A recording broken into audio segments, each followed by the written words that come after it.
All right, we should be live. Tiffany, Hi.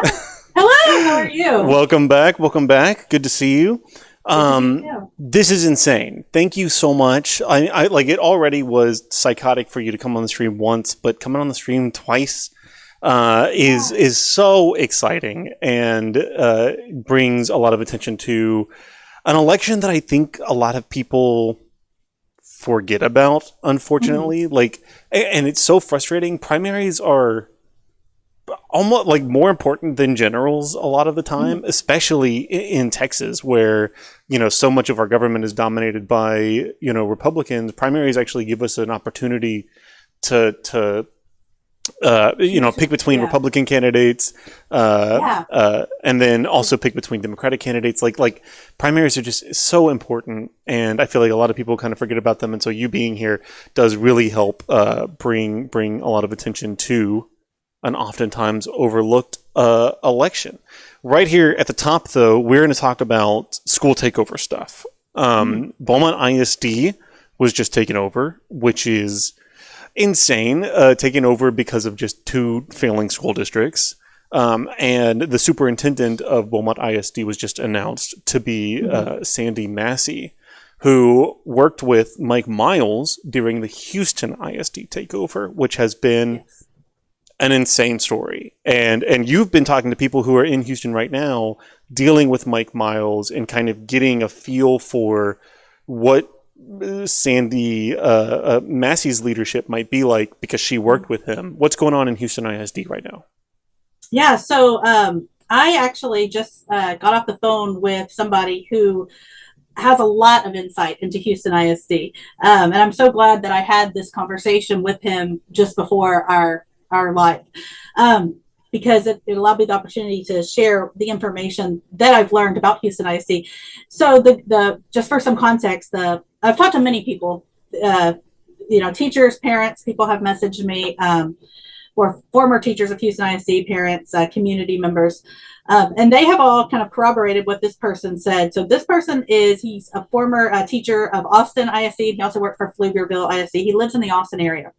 And he is working on his PhD in education policy. And I'm looking down because I'm looking at my notes. When he was talking, I was taking notes like I was in class. Okay, um, education policy with a focus on accountability is his dissertation topic. And so because of that, for the past 2 years, 2003 was, or really longer, I guess, when 2003, 23 is when Houston ISD was taken over. Um, he has interviewed over 150 people, from principals, parents, community members, um, local politicians, like all sorts of people. Um, so we have a playbook that we have. I mean, there's good news and bad news. The good news, the bad news. Let's start with there. The bad news is this is bad. Always the bad This news is first. this is bad. Yeah. This is not going to be good for Beaumont. I wish it were. I wish it were about the students and helping the students, but this is bigger than one school district takeover. This is very political, and it's very much part of a long game plan. And but the good news is that we do have a playbook, because everything that they're doing is so regimented that it is the same thing over and over. So we can simply look at what is happening in Houston ISD for the past 2 years, and even what is happening in Fort Worth ISD, which just got taken over a month ago. Um, we can follow that same pattern here, and that way we can know what to expect. But what we can expect is pretty grim. So, Yeah, well, already we're seeing elements of the strategy that was rolled out. They call it NES, which is not mm-hmm. Nintendo Entertainment System. It's New Education System, I think, is what it stands for. Yes. It's called Uh, NES, and that got rolled out in Houston ISD, and we're already seeing elements of that here in Beaumont, where all these Beaumont teachers got sent, this PowerPoint talking about how they've got to have their desks in a very specific spot. They have to teach with their doors open, which I thought I thought safety standards now, because of all these mm-hmm. school shootings, is to have your doors That's closed. that's the recommendation. Yeah. So the loophole is that the door is like in the locked mode. Like, you know how the door can be open, but you put it on locked mode, right? Like that way, if I shut the door, I'm locked. It's already locked, right? So that's their loophole, is that the doors are locked but open. So if there was an event of a safety situation where you had to go on lockdown, you just simply have to shut the door real quick. But that's where the locked but open comes in, which a lot of people are confused about because it is worded kind of like locked but open. Weird. But the reason why the doors have to be opened is because surveillance. This is a very much a system that is surveillance of teachers to make sure that they are not deviating from the plan, not deviating from lessons, not going outside of the new education system model. It's very dystopian. It reminds me of Dolores Umbridge from Harry Potter. Such a silly, nerdy. I'm a nerd, but I hate to make such a silly comparison. But it's almost comical. It's almost comical how close it is. Yeah.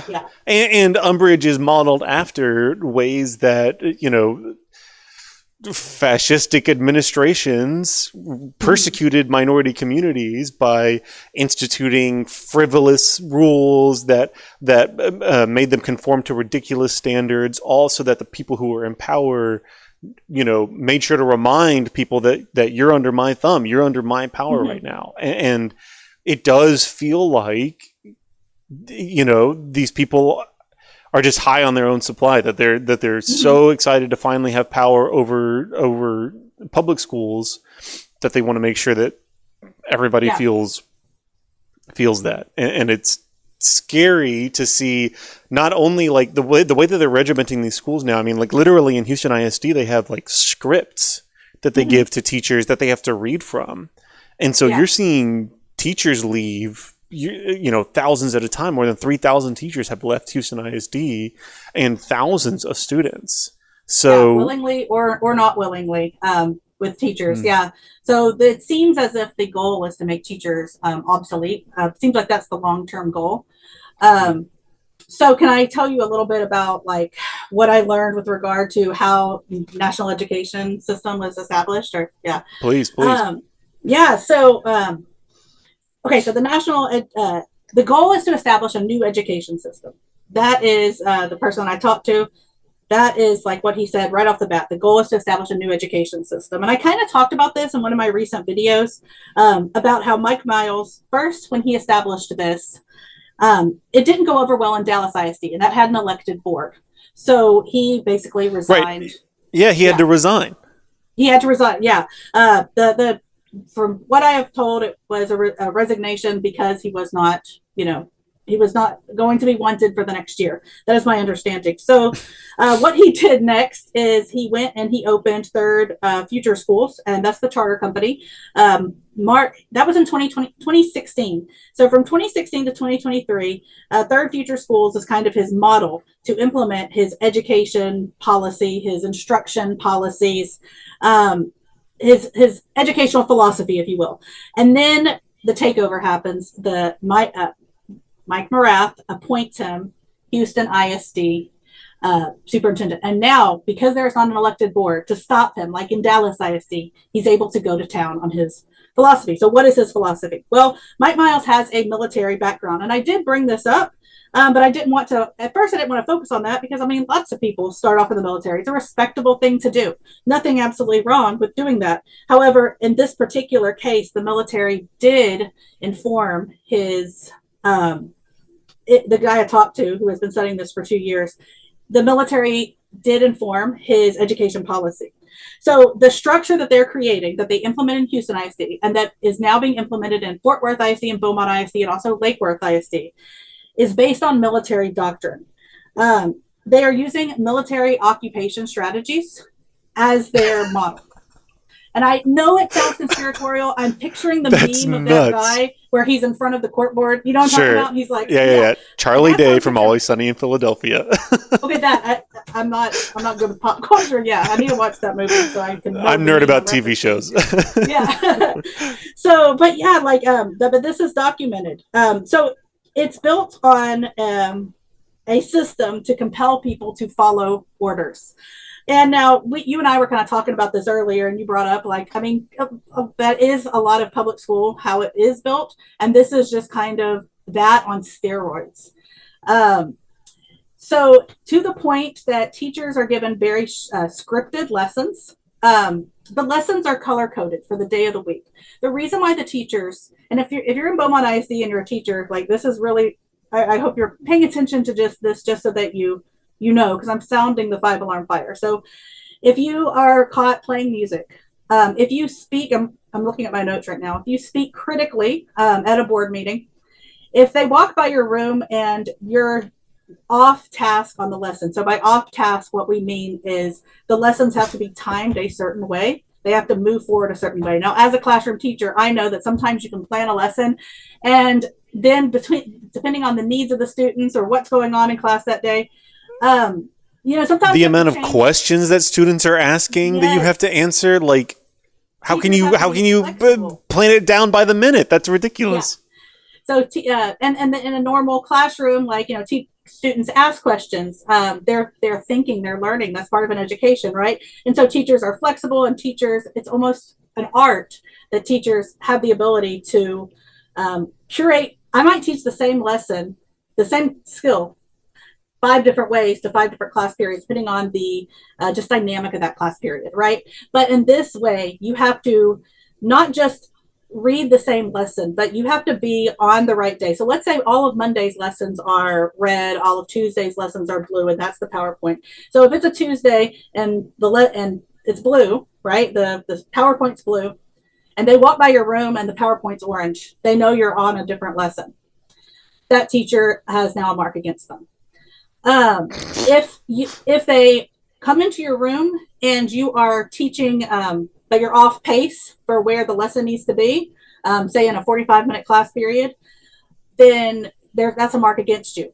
The administrators will actually, by administrators, we don't mean our local administrators. We mean the people that are part of their program, right?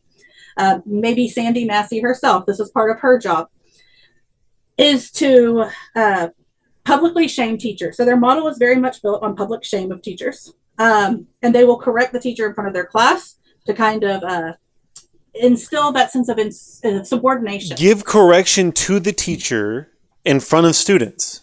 Yes. So it is to undermine the teacher and instill a school culture of teachers being subordinate to this new education system.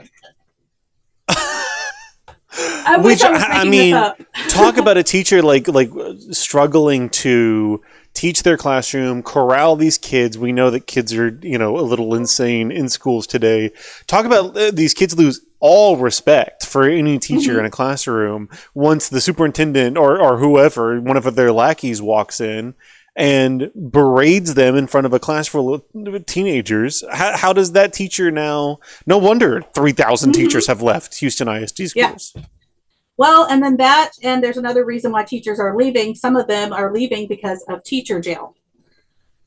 And so if you're in Beaumont ISD, I need you to listen to this. I need you to listen to this. Teacher jail? Teacher jail? So I don't know if that's what they call it, but that's what they call it. I don't know if that's what new education system Mike Miles and his people call it. I don't know what they're officially calling it, but that's what they were calling it in Houston ISD inner circles. And that's what and again, I want to emphasize, this is a guy who has been studying this for 2 years. He's writing his PhD on education policy with a focus on accountability. So that's why he's been interviewing over 150 people from this district. Okay, so teacher jail, let's talk about that. So first of all, we need to make sure everybody understands that teachers in Texas are under a contract. And so for a teacher to be fired, it has to be voted on by the board. And usually what happens, if a teacher will just not have their contract signed for the next year, but they'll still finish out the school year, right? Because it is a process to fire a teacher because they're under contract. So 2 things that they do. One, they change board policy. I'll get to that in a second because I want to talk about teacher jail first. The second is, what if somebody quits on their own? That's what, right. Because how convenient for them. How convenient for them. So what they did, and I'm reading from my notes from the conversation I had with him. If teachers, for example, deviate from the lesson, speak critically of the board, like say even at a board meeting or on social media, anywhere, if they play music in their classroom, that's one of the rules, no music. If they have a light off, like if they dim the lights, because that's, any of these rules, if they break any of these rules, then the teacher is removed from the classroom indefinitely. They put a sub in that room, and they take the teacher to, when he was first describing it to me, it sounded like it was like a training. Like, well, are they training them to giving them professional development training so that they do better or something like that? That would still be wrong, I guess, in this sense, but it would make more sense. But it's worse than that. So they brought them to a building that the district owns, is what he told me. It's a windowless classroom. They're in a cubicle. And so I was like, so are they given, like, what are they doing in that cubicle for 8 hours a day? Nothing. They don't have tasks, and they can't communicate with other teachers. It's a form of psychological warfare to get them to quit on their own. Yeah. What? This is well documented in Houston ISD that this has happened. That's insane. Have you seen Severance? I haven't.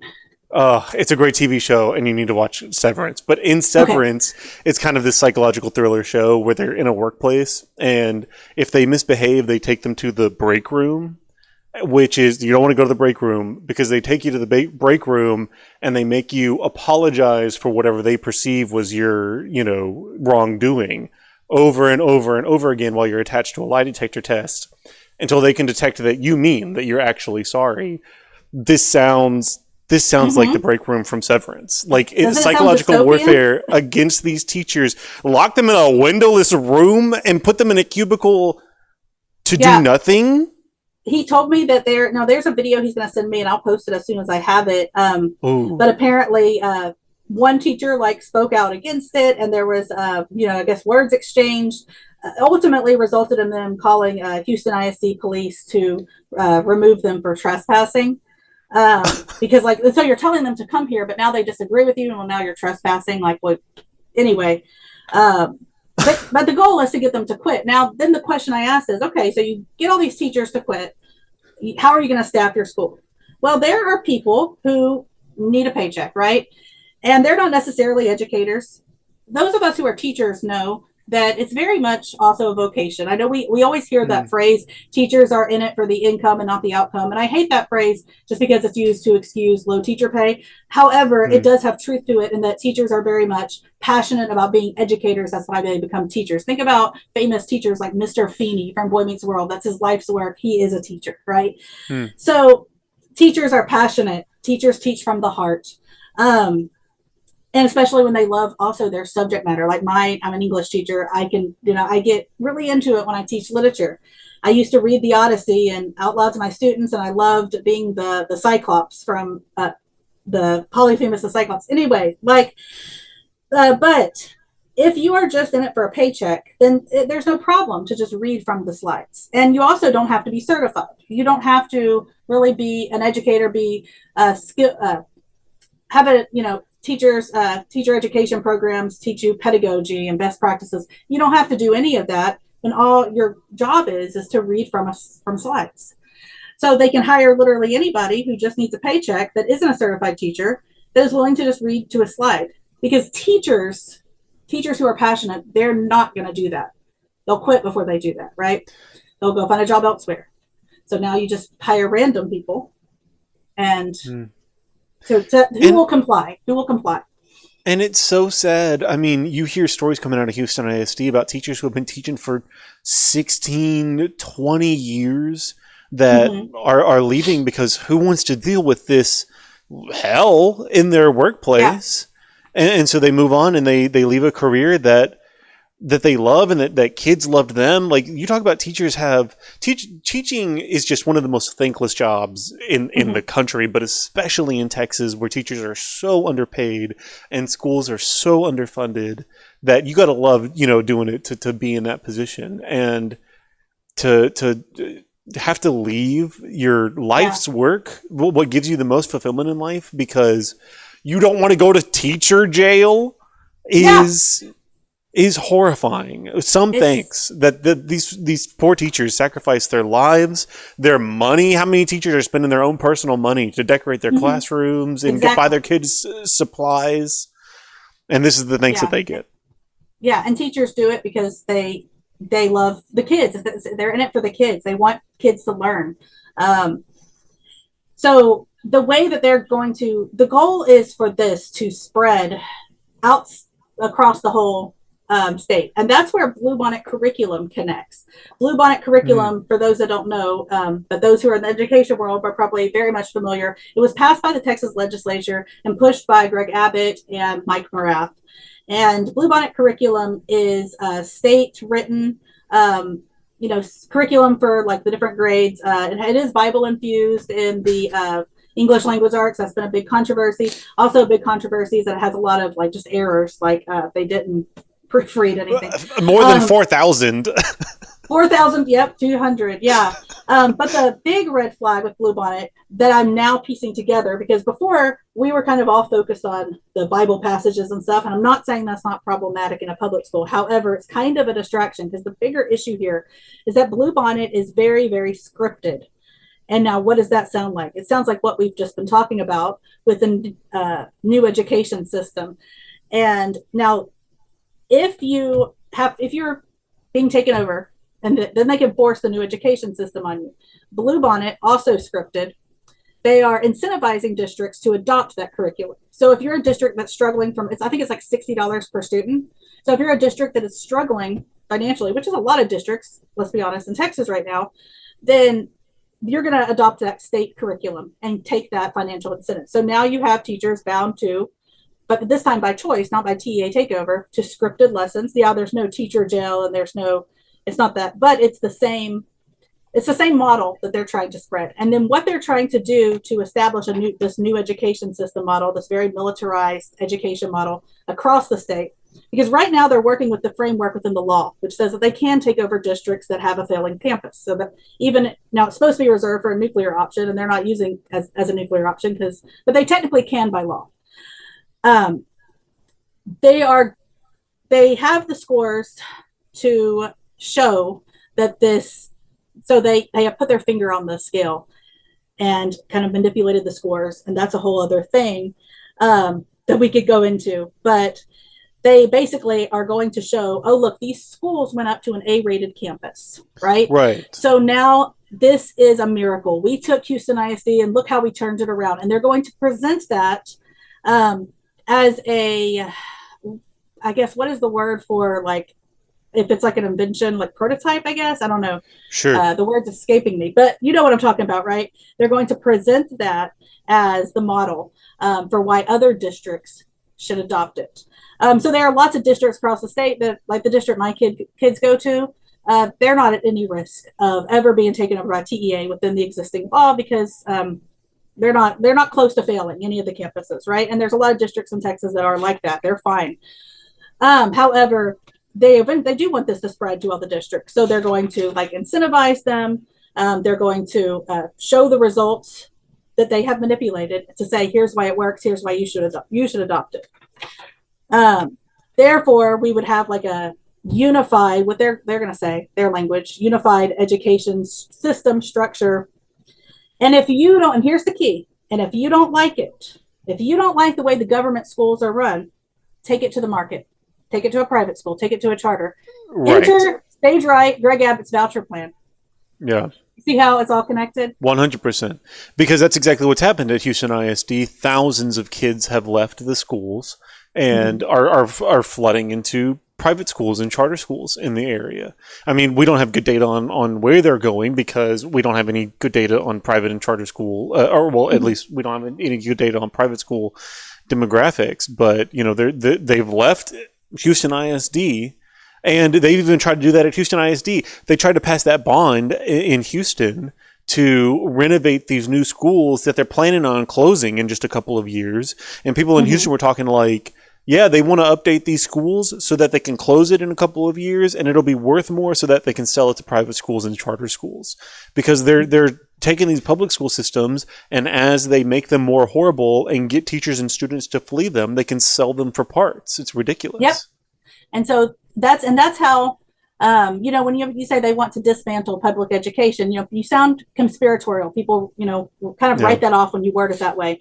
And so that's why I think it's important to break down what they're doing, because the Texas Constitution guarantees a public education. That's in our Constitution, and that's, I mean, that goes back to Mayor Booby Lamar, right? And we have the generational guarantee of funding schools with the permanent school fund, which is generated from oil and gas revenue. Like, that's a whole thing that the founders of Texas, for all their flaws, that's one thing that they established, right? Texas is public education. But we know that the far right, not just in Texas, but across the U.S., look at our U.S. Department of Education, Linda McMahon, right? They don't want public education to exist. They don't want public good to exist, and they think it's a form of socialism. I'm sure libraries are next on the chopping block, but I'm going to stay on topic. So they've already closed libraries at Houston ISD. Yes, they spent $9 million on libraries and then closed them all. They turn them into detention centers because that's part of this new education system model. Yeah. So all of that to say that, okay, wait, hold on. I lost my train of thought. Can you take me back to where we were a second ago? Houston ISD, and they're manipulating the test score so that they can continue to spread their new strategy all over the state. Okay, yeah. So I remember now. So you can't just take away public schools through legislation in Texas. Right. Just like simple, we don't have public schools anymore. You can't do that because that's in our Texas Constitution. It's guaranteed. So the way they're doing it is by ensuring that nobody wants to go to them, and that the only people that will want to go to a public school in Texas are the people that have no other choice. And is that? That's the low socioeconomic, right? Predominantly underserved communities that don't have the option to go, because public school provides transportation. Not everybody has a vehicle. Some people, work they rely on that transportation. They rely on the free breakfast and lunch programs. That helps their family out. Even if they get voucher money, that doesn't mean that they can afford private school, because private school also comes with a lot of fees, a lot of, it's expensive. Transportation, lunch. Transportation, yeah. So now you have the people in Texas, and this is the goal, these underserved communities, that their only option now is the government school, right? And their government school is very much modeled after the military, and the new education system is compelling people to follow orders. That's what it's built on. So you can see where this is going. Our elected officials, they send their kids to private school, and in those private schools they're going to get a great education where they have robust classroom discussions of literature and all of these they're not taking the STAR test in private schools. Exactly. Yeah. And the working class kids, they are the ones that are subject to these military type schools, because that's the public school option. And then what happens to the class divide? 100%. Yeah. Well, and not just like something that's like planned to happen in the future. Like, this is happening right now. Like, more than I think the latest statistic is more than 70% of Texas public school students are economically disadvantaged, and more than 60% of Texas public school students are Black or Hispanic. Like, we have less than a quarter of Texas public school students are white in a state that's 40% white.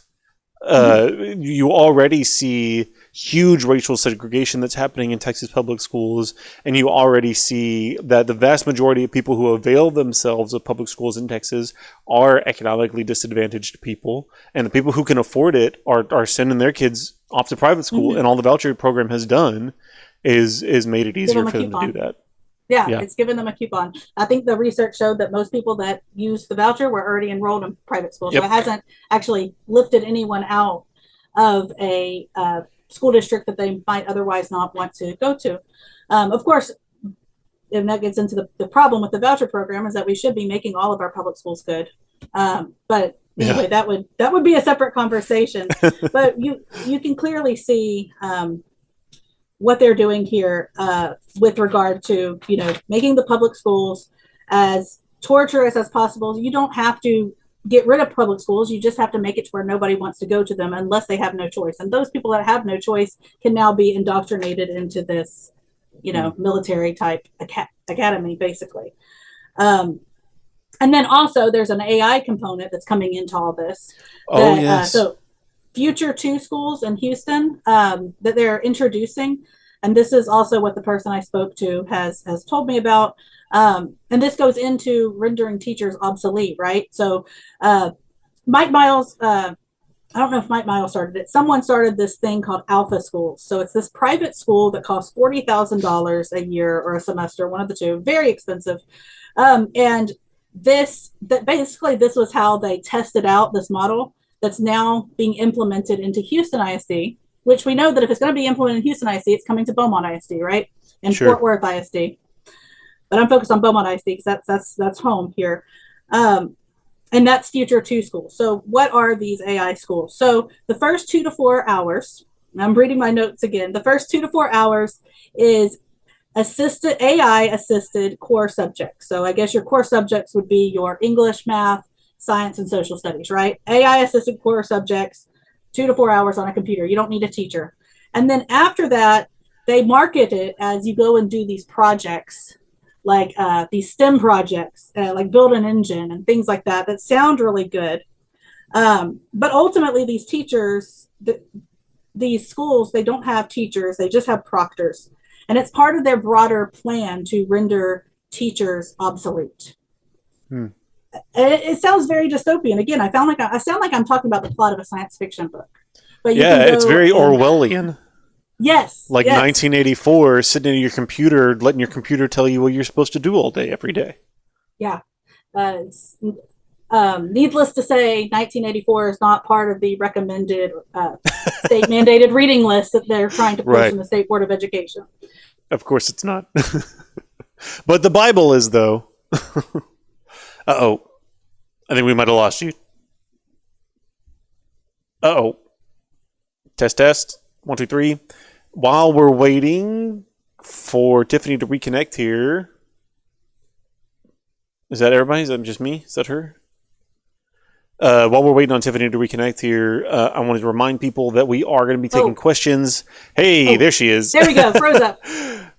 We lost you. We lost you for just a second. I was saying that we are going to be taking some questions at the end of the stream. So just make sure that you're. I've seen a couple of questions in chat so far. Make sure you're putting those there so that we can address some of your concerns directly. Tiffany, like we said at the beginning, you're running for State Board of Education. Mm-hmm. Yes. What runoff? Yeah. What ability do you have to help this horrible sounding situation? Do you have like State Board of Education oversees curriculum primarily? Mm-hmm. So what can you do to help push back against these state takeovers like this? Yeah, so there's what the State Board of Education does, and then there's the rooms and the conversations that being in the State Board of Education allows you to have influence over. So those are kind of two different things, but they both serve the office of State Board of Education, right? Can be used as kind of a megaphone to advocate, right? So officially what the State Board of Education does, 3 things. We approve, I say we, look, I'm manifesting over here. It's going to be we. We approve curriculum and write the TEKS, the Texas Essential Knowledge and Skills. So writing the curriculum and then approving curriculum that teachers or schools are allowed to purchase with state funds. And the current makeup of State Board of Education, so there's 10 Republicans and 5 Democrats, and the Republicans, especially the ones that are further to the right, including the incumbent I'm running against, are very, very, very pro Bluebonnet, and we can see why, having gone over all that we've gone over. And then the other thing is the permanent school fund, and that one is a little bit more complicated, but basically, like we were kind of talking about earlier, Texas has an endowment to ensure that every generation of Texas students will always have their schools funded, and it's based on revenue from oil and gas. And so the State Board of Education is kind of responsible for doling out that money to the districts that then they can use. But it's based on it's not something the State Board of Education actually maybe necessarily does to increase the money, because it's based on oil and gas revenue.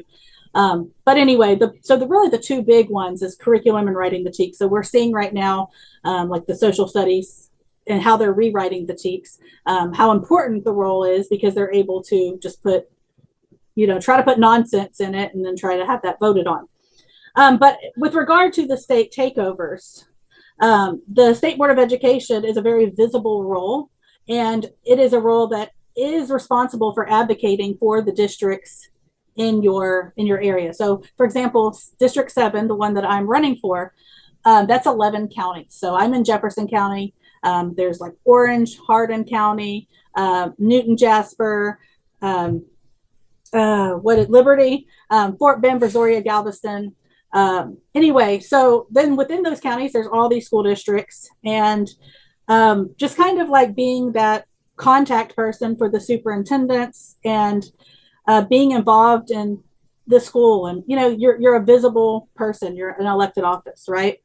And that's kind of what I'm seeking to do. I hope that I'm doing that now, because I do view running for office as kind of like you're running for, or you're interviewing for a job, right? When you're campaigning, you're interviewing for a job. So you want to act as if you already have the job. So I've been going to the school board meetings. I went to Beaumont ISD meeting when Andrew Kim was first named the conservator of the district, because the conservator they appoint is different than the superintendent. Right. And I spoke at the Beaumont ISD meeting, and this was, the elected board was still in place because the takeover was still pending. And this was when they had extended the Board of Managers application several times, and it was causing a lot of instability, and nobody was getting answers. And so I spoke to the elected board during public comment, and Andrew Kim was in the room, and really I'm talking to him like, basically, I see you, I know what you're doing. And whenever you're able to say I'm a candidate, people pay attention, right? More. And so because you are a visible person and you do have a platform, and so that is also what the office, gives you that voice to advocate for these teachers and for these communities. So even though you don't necessarily directly affect policy on these issues, you are an advocate. Does that make sense? Yeah, 100%. You have the ability to bring more attention to certain issues and to reshape narratives, because the narrative right now, and a narrative that I've seen a lot of people really resonating with here in Beaumont, is state takeovers are for failing school districts to help increase their academic performance. And I can tell you, most people here in Beaumont are, whenever they hear that the state is taking over BISD, they're thinking it's about time, because BISD has never been known for their, they haven't exactly been the pinnacle of academic performance. Right. And so what do you say to people who think that actually the TEA coming in and taking over the school district helps get the school district back on track? These teachers, they've gotten lax, and so they need this new level of kind of rigid environment. You are seeing in Houston ISD, you're seeing STAR testing results, go up. Yeah. That's what, Mike Miles has made a lot of hay about that, because he's seen that as a demonstration that NES is successful. Yeah. So what I would say to those people is that, and what I have been saying, I wish it were true that a TEA takeover was about the kids and was about fixing things. And maybe when that law was written into, that legislation they're working with that allows for a TEA takeover, that was probably originally the intent. When I'd have to look up when that went, when that was written. But that was probably the intent at that time. 10 years ago, Beaumont ISD was taken over for financial mismanagement under a different educational commissioner. And that was a different situation. It was a different political climate. It was a different, again, educational commissioner who was appointed by the governor. This is not that, because this is bigger than that. This is very much political. And it's very much about instilling and using these underserved communities, these struggling school districts, oftentimes predominantly Black and Brown communities, because, they're always the first lamb to the slaughter, right? In multiple different areas of politics, not just education, as their testing ground for this thing that they want to eventually have spread across the state, and probably eventually into the whole United States, because we know Linda McMahon is, an advocate, a proponent for all of this as well. She donated a lot of money in the last election cycle to my after the runoff, who will be my opponent, the incumbent. She got a lot of money from Linda McMahon, like $5,000, which I guess for them that's not a lot of money, but I mean it's I mean $5,000 in a campaign. Yeah, right? 100%, especially in smaller races like this. Yes, and so I think on the outside, to somebody who hasn't looked into all this, it does look as if, look, I worked for Beaumont ISD for a while. And there were some issues. I mean, there was more than just some issues. Like there was a lot of things that I, took issue with, that I would raise concern about.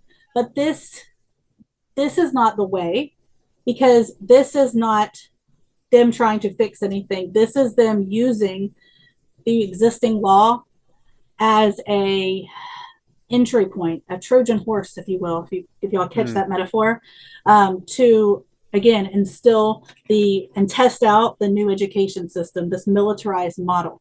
Now, as far as the results, the scores going up, like you mentioned, that is true on paper. The scores do appear to have gone up, and some schools have gone up to like an A rating, or they've improved in their rating system. But what they have, so we have to understand what those scores and what that rating system represents.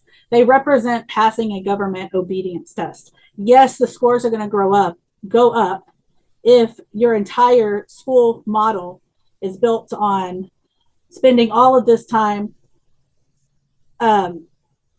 enforcing compliance, enforcing robotic teaching, and training kids to pass the government test. But is that a quality education? Because again, our elected officials aren't putting their kids through this. They're sending their kids to private school to have, again, literature discussions and hands-on learning and all of these things, and teachers that don't have to follow a script and that can teach from the heart and with passion. That's what they're sending their kids to. So does a rating really matter on paper if all you have taught the kids is to pass a government test? That's the question that I ask in return. And we all know how terrible STAR is. Everybody, Republicans and Democrat alike, hate the STAR test. Imagine what school is doing to a kid whenever the entirety of school now is just dedicated completely to getting your kid ready to pass STAR. Like, what level of education is that? 100%. And we've seen so many students leave Houston ISD that particularly, whenever struggles like that start happening in a school district, you see a lot of the kids that are performing the worst are some of the first to leave. And so it does make sense that especially whenever you're restructuring a student's entire schedule just to learn STAR, but then also so many of your students are leaving, you have, more resources to pour into the fewer students that you have now to get them to pass STAR. And you have a lot of those students who were the reason why you might have been getting DNF ratings. Now that they're gone, your scores can get higher. And so it is deceiving that to just say that Houston ISD, their numbers are going up, so it must be working. And what they're going to do is present those numbers, like I said earlier, to other districts that aren't at risk of being taken over because they're not failing. But maybe they still have room for improvement, right? Like kind of mid-range. There are actually some districts that have, and this isn't something that we talked about earlier, but I just thought of it. There are some districts that have already implemented this new education system, Mike Miles' structure, that have not been taken over by the state because they don't want to be taken over by the state. So it's like a fear tactic. Cleveland ISD is one. I got a message today for anonymous tip. And anybody that messages me, they always preface with, I want to stay anonymous, because they fear for their jobs. Teachers, so anything a teacher ever tells me or anybody tells me, like, I would never reveal their identity. But this person, told me that Cleveland ISD has already lost students, and they have already have miserable students, miserable teachers, because they've implemented this system in an effort to avoid being taken over by TEA. And so, again, when we talk about students leaving the schools, that's the point, right? The point is, well, if you don't like the government school, go to the market. Right. But education is not supposed to be Yeah. private. We've always had private schools, right? We've always had, but it's not supposed to be privatized to that extent where the public school is no longer a valuable community. Public schools are neighborhood. I like to call them neighborhood schools. Like Hmm. they are community hubs. They are essential local infrastructure. They are not just about going and sitting and learning how to take a test. When a public school is thriving, the community is thriving. And I can say that because I live in a town where our public school is thriving because our community is involved, right? And Hmm. but when you weaken that and you have people in the community that are just forced to go elsewhere, that weakens the whole community. It doesn't just weaken the school, it weakens the whole community. Hmm. Yeah, And it's really upsetting. talk about, there are few tools more powerful for helping economically disadvantaged people transition from being, lower class to middle class. There are few tools more powerful to help them make that transition than a high quality education. And it seems like that's primarily what the goal is That's the point. Republicans in Texas want poor people to go to public schools, to the dramatically underfunded, terrible, miserable public schools, and then all the middle and upper class kids, they get to go to private school, and we're going to continue to pull money out of the schools for poor kids and put it into the schools for rich kids, which is only going to economically disadvantage those people more and transfer more and more of their wealth from lower classes into middle and upper classes. And that's just a reality that we talk about it like, oh, that's their plan, that's coming. That's just the reality that exists in Texas now. Whenever you have 80% of whenever you have 80% of Texas public school students economically disadvantaged, then you're talking about, the vast majority of Texas public school students are just the lower classes. And it's unfortunate because great presidents in the past have made public all of these institutions to help the working class get a leg up in our country. And unfortunately, all of those benefits have been slowly eroded. Well, and all of this kind of traces also back to racism, right? We go back to desegregation. Brown v. the Board of Education required that public schools had to desegregate across the U.S. And so there was a process of getting schools to get into compliance. They had to sometimes, there was different ways they did it, like lottery systems where, busing students, but it did take a couple of decades for schools to get into compliance. And Beaumont ISD is one that didn't fully desegregate until the 1970s, and there was a lot of dragging their feet and lawsuits. And I've already heard, as I'm making these videos, as I'm talking about this, speaking out, I've heard many people in my comments that have said things like, "Oh, Beaumont went down when South Park and Beaumont ISD combined," and what they're referring to is when they desegregated. Like they're just coming out and saying the quiet part out loud. And so then these voucher models are also based on efforts after Brown v. the Board of Education, when the white supremacists did not want their kids to go to school with black and brown kids. And so a lot of states, like there's in Virginia, they started giving government grants to go to a private school. What does that sound like? They called it a grant, a voucher. And then their schools wound up shutting down. Because their whole public school system collapsed in that town in Virginia in the 1950s after Brown v. the Board of Education, because everybody just left. And so this whole voucher system is modeled, and the system that we've been talking about, new education system, is modeled after resistance to desegregation efforts. 100%. We're just being drugged backwards, and it's in line with how we're being drugged backwards in other areas like voting rights and 100%. Yeah, it's very scary. It's scary that so many people in our country have less rights today than our grandparents did. We are slowly slipping into some pretty dark times ahead politically. Originally the whole push for private schools was a segregationist tactic because private schools could still segregate. Bob Jones schools didn't integrate till like the 70s. Yeah. because it took them whenever they finally integrated Beaumont public schools wasn't until like the 90s. Yeah. It took a long time for these schools to finally integrate. People don't recognize how recently that was. And now, of course, now they're not going to say, oh yeah, we accept everyone and we accept people equally. But very conveniently, the majority of private school students in Texas are white, and the majority of public school students in Texas are black and brown. And what does that sound like?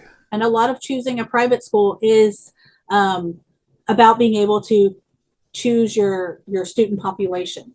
It's less so about I guess maybe for some people it might be about the academics, but for a lot, and of course there are religious reasons. I don't want to leave that out. There are definitely valid religious reasons. Sure. There's Catholic schools, there's Islam schools.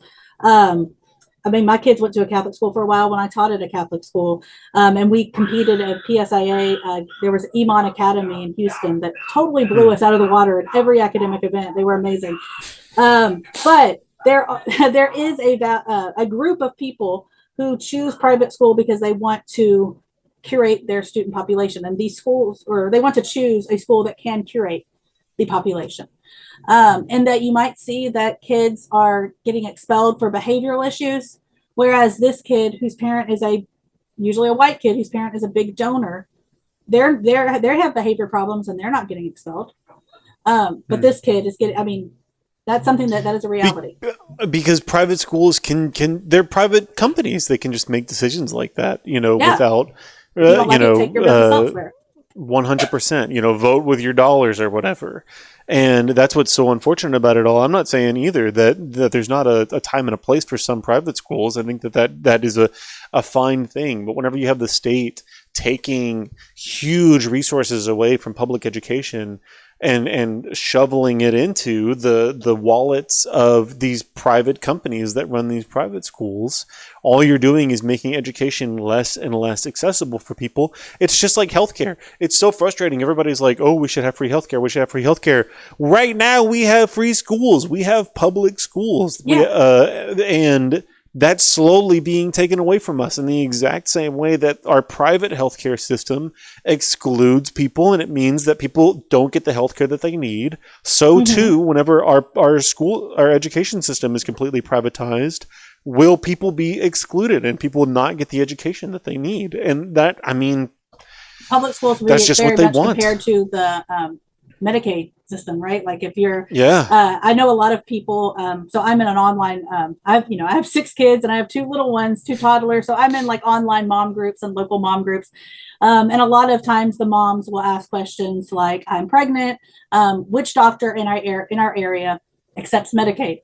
And so they're very limited on their choices of like OB.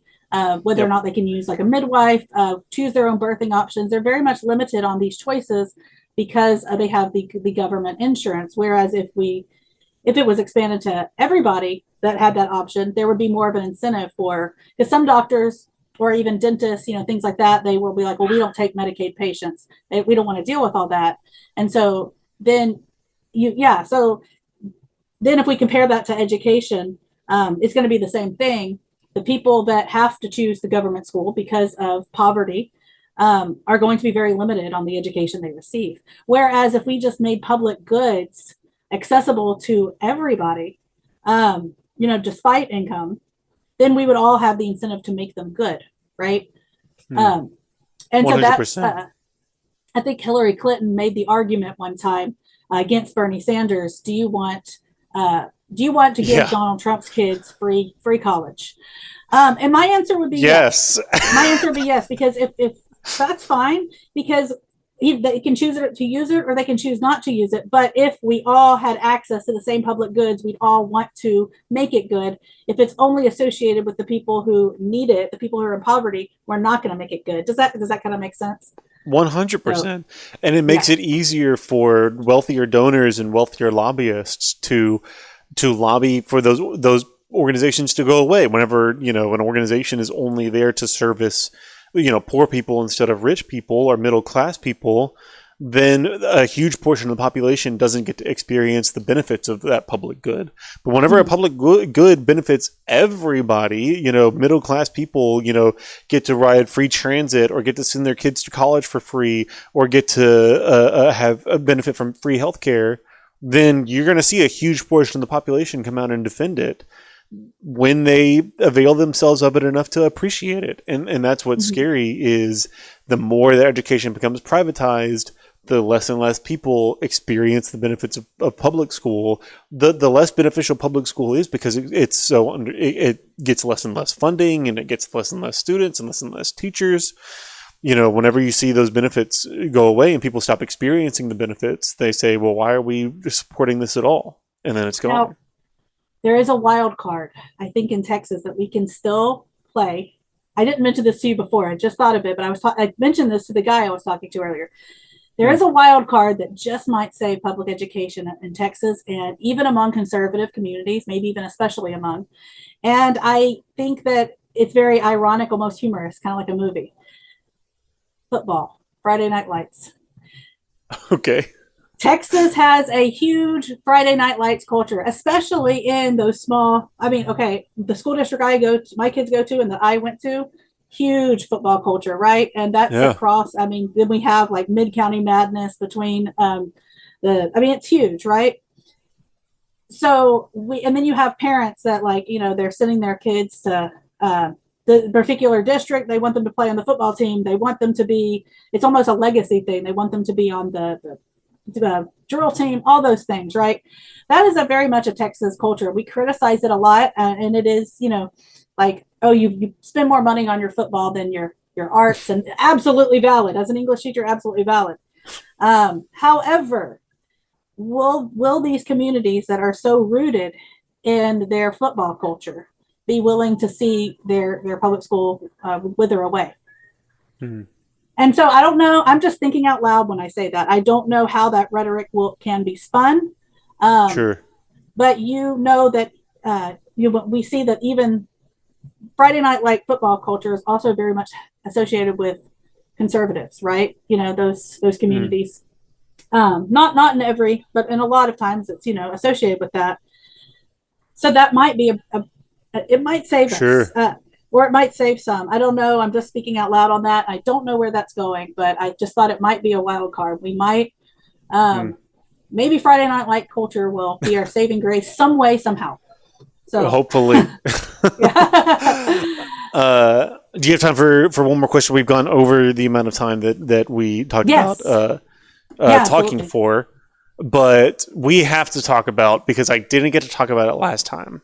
Okay. I don't know what I was thinking. It completely dropped my mind that your opponent, should you win your runoff right now, which early voting for the runoff starts on May 18th, and then the runoff itself is on May 28th. That's the election date. So you want to make sure to save those dates in your calendar. But should you win your runoff, in the fall, you will go up against Julie Pickren, who is our current State Board of Education rep for District 7. Yes. Who was at January 6th. A J6 sitting on the board. A January 6th insurrectionist is one of our 15 State Board of Education representatives, our State Board of Education representative. And she was at the Capitol being we God bless America. God bless America. Yeah, they're storming. And then later she was actually, that was Antifa who was storming the Capitol. You were there. What are you talking about? And that cost her race. People say that cost her race. And yeah, she was voted off the Alvin ISD school board because I think it was the NAACP that led the charge in calling her out for violating her oath to the Constitution, is what they said. And they used her Facebook posts at January 6th as evidence. You can go and look up those stories. And so what happened after that is, so during those 4 years that we kind of took a sigh of relief for a little bit of normalcy to be restored after the election of Joe Biden, they planned their comeback, and they did things like get onto school boards and get into the State Board of Education. And it was smart. They packed school boards. I have to give them at least credit for their strategy, right? Not their ideology, certainly not, but their strategy. They packed school boards. Yeah. They packed. They got a J6er on the State Board of Education. They opened. There's a PAC called the Texas for Educational Freedom PAC, Yeah. which doles out tens of thousands of dollars to school board candidates, which are supposed to be nonpartisan, and State Board of Education candidates. And they also own a consulting company where they kind of train, or I even use the word groom, candidates to be to be MAGA representatives in school boards, and again on the State Board of Education. You can even go to CAZ Consulting's website, and that will show you that's one of the things that they boast is flipping the Texas, not flipping because it was already a Republican majority, but making it more heavily MAGA instead of like, you've got Pickren on there, you got Hall on there. Yeah, just crazy MAGA people, and like Hall literally is very much a proponent of the Fort Worth takeover, and now we see why. Yeah.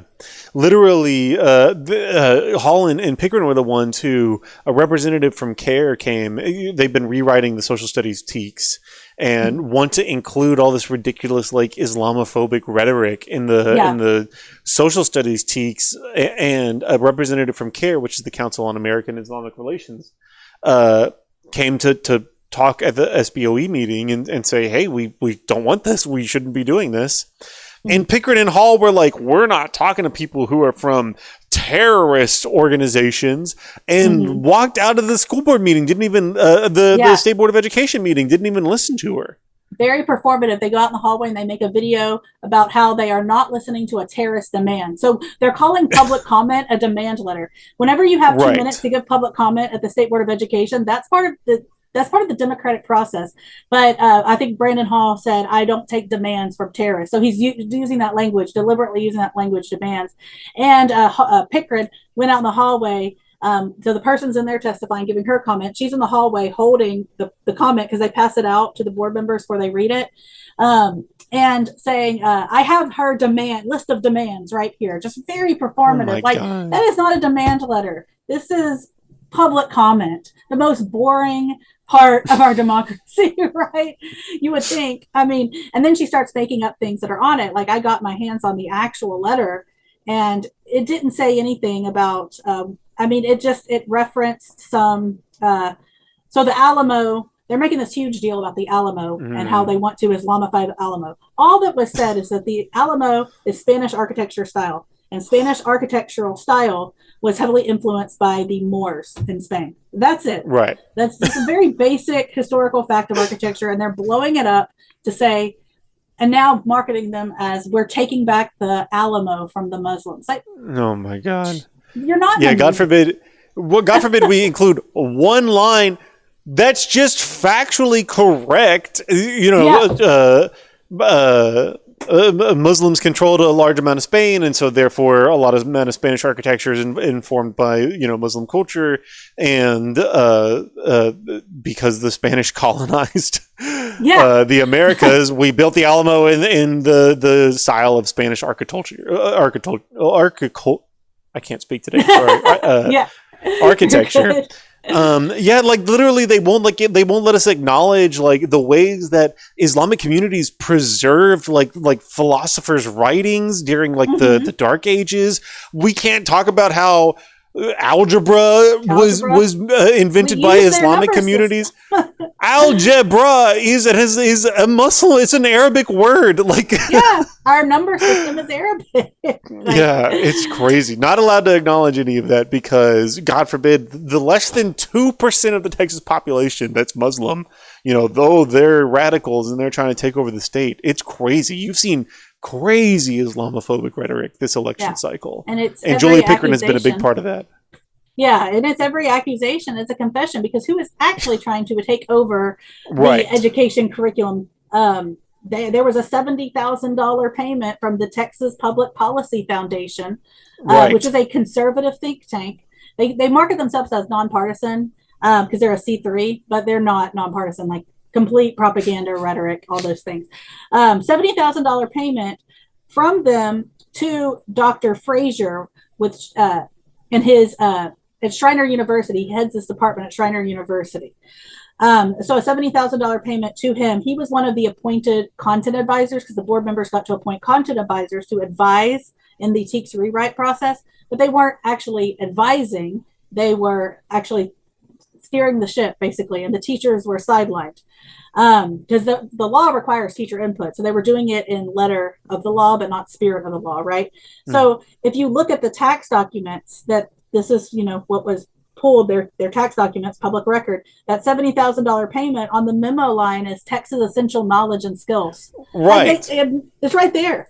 And we have tried, and the 5 Democrat members of the State Board of Education have tried to press that we got this information during the 17 hours of public testimony on that day of the board meeting. And Hall and Pickren called a point of order to silence member Perez Diaz, Democrat San Antonio, because she got these tax documents in her hand, and there was somebody up there testifying. She used her time to ask about the $70,000 payment, because I think they were connected to that. And Hall and Pickren continually called a point of order. And of course, you know that in these meetings, the way that works, then the chairman has the deciding. Well, the chairman, Aaron Kinsey, he's MAGA. Yeah. And he's also connected to the Texas Public Policy Foundation. But they so aggressively, you can go rewatch the state. I'll try to clip it. The State Board of Education meeting from that day. Hall and Pickren very aggressively kept calling a point of order on member Perez Diaz for trying to ask about the $70,000 right payment. So what are they trying to hide? What was that $70,000 used for? Well, we know what it was used for. And I have been calling the chairman of the Committee of Public Education to do a hearing. And maybe when we flip Texas blue this November, we get a new attorney general in there, we can actually pursue this. And so that's really something that I want to emphasize, especially before we end this. I need to emphasize that everything that has been said tonight shows that it is more, this election this November in Texas is more important now than ever for public school, because the education commissioner, Mike Morath, who is appointing these superintendents and leading these takeovers. First of all, the education commissioner is appointed, not elected, which is insane. Our ag commissioner is elected. Our railroad commissioner is elected. But the education commissioner that has all this power is appointed. And he's now the longest serving because Greg Abbott has been in office for so long. So we get a new governor, and Gina Hinojosa has said, day one, we fire Mike Morath. And if we fire Mike Morath, then that can end the occupation in all these school districts. It can shut all of this that we've talked about tonight down. We get a new lieutenant governor. They decide what bills, what legislation is going to be heard in the Texas Senate. And the lieutenant governor is actually in a runoff. So that's going to help my Vicki runoff. Goodwin and Marcus Velez. Yeah. So that's going to help down ballot runoffs, because we have 2 top ticket runoffs. The attorney general is also in a runoff. Joe Jaworski and Nathan. And Johnson. So I just want to impress on everybody that public education is on the ballot. Blue up and down the ballot. This is not a game. This is not a drill. We need a new governor. We need to fire Mike Morath. We need legislation to make the education commissioner elected and not appointed. This is also happening in higher education, so we have a lot of work to do there. So we need 5 seats. We need a new governor, lieutenant governor, attorney general.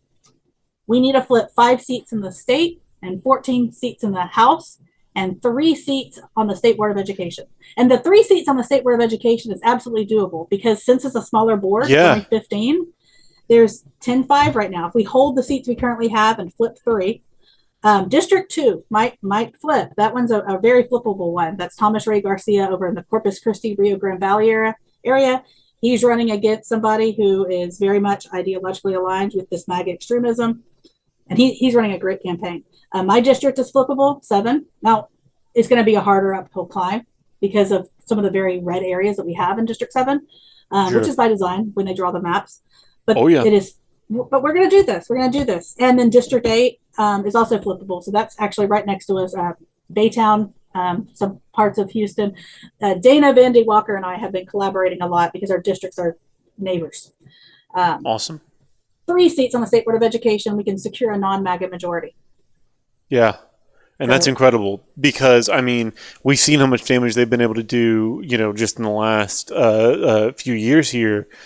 They're only planning to ratchet this up and go even further and harder after the midterms. And so any Democrat that we can get into positions of power to be able to, push back on this is going to be super valuable. But the more Democrats we get into positions of power that can network their power together, you rely on, people in the administration and people in the legislature to assist you in your effort to, resist ideological extremism, moving into the curriculum on the State Board of Education.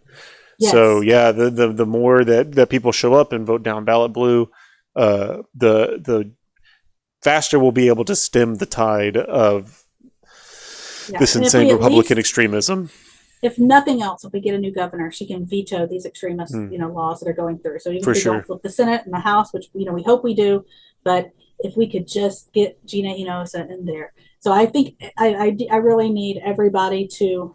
The governor's race has gotten less attention compared to the Senate race, and I'm glad the Senate race is getting attention because it is important, and because his message against Christian nationalism is so important.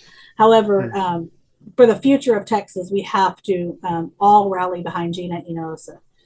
Even if you can only donate $5 to her campaign, if you can volunteer for her campaign, if you can knock doors for her, you can just tell everybody you know about her.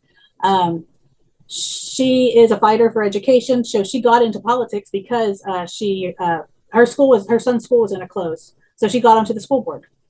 And you remember we heard that when she came talking Beaumont. And that's what we're facing now. So she's going to be that fighter that we need. And I had an Ann Richards quote book right in front of me, but it's just like the last time Texas public schools had any level of sense governing them. This lady right here. We're going to make her proud. 100%. Well, Tiffany, thank you so much for being here again. Again, those election dates, early voting starts on May 18th, and then election day is May 28th, correct? Or 26th? Yes, 26th, May 26th. So 26th, yes. 22nd for early voting, and then May 26th. That's right. So make sure that you show up and what happened. 100%. Yeah. All kind of shenanigans Republicans are trying to pull all over the state. So 100% get out, vote early, and vote for Tiffany Perkinz because I'm so excited to flip Texas. And we're going to flip. We're going to get Jolie Pickren out of there. There's no way. People are so tired of these Republican shenanigans. They already got rid of Jolie Pickren the last time. Whenever they found out that she was on, that she went to January 6th, they got her off of Alvin ISD school board. We can certainly get her out of the State Board of Education, especially since she's been continuing all the ridiculous same shenanigans on the State Board of Education. Definitely, yeah, we're going to do this. And if anybody wants to help or volunteer for my campaign, just reach out to me. I can take all the help I can get, boots on the ground, 100%. Because District 7 is 11 counties. So. Yeah, 100%. And people right here in Beaumont, in the Jefferson County area, I know that, that's also a big area that you're making a big push in. Any help that you can get, you're welcome to DM me. You're welcome to DM Tiffany's campaign. And we absolutely can figure out a way to make even bigger of a push here. So, thank you so much for being here, Tiffany. Appreciate you. Have any last words before we sign off? I think, my little sermon at the end about flew up and down the ballot. This is our chance. We could lose public education for a generation. It's just so important. So, time, talent, or treasure. As a Catholic, that's what the Catholics, they don't say, just donate, because not everybody can donate money. They understand that. So they say, just give your time, talent, and treasure. So I'm going to adopt that phrase. If you don't have treasure, money to give to a campaign, then your time and your talent. But it's all hands on deck. So 100%. Well, Tiffany, thank you so much for being here. Appreciate you. Everybody in the chat, thank Tiffany for being here. And we will see you on May 26th. But more importantly, during early voting starting on May 18th. So thank you so much. And we'll see you next time. Goodbye.